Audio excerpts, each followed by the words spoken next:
Hey everyone, welcome back to another session with Veggielife. Holi is around the corner.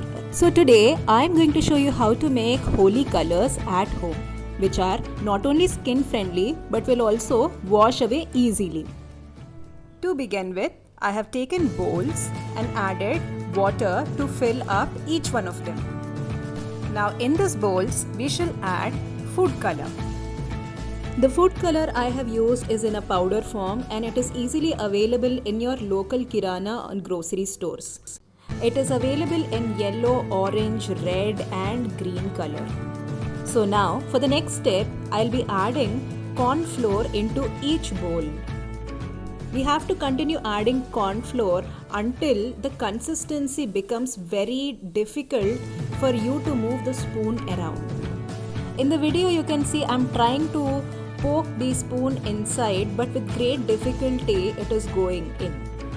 So this is how exactly the consistency should be. Now I pour out the contents onto a plate and smear the color across the plate.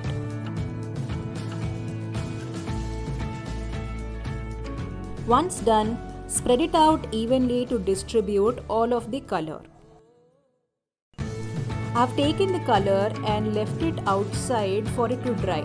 It takes hardly about 1 hour for it to dry.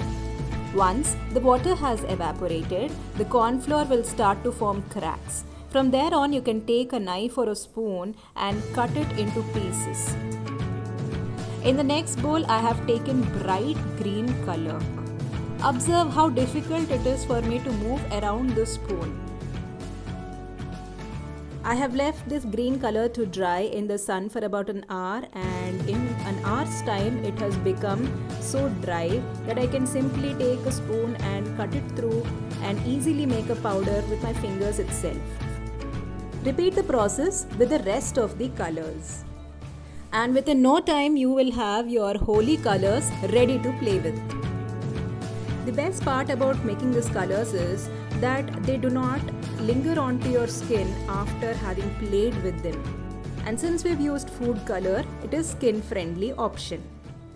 Do try this method of making Holi colors at home. Until then, like, share and subscribe for more such interesting videos.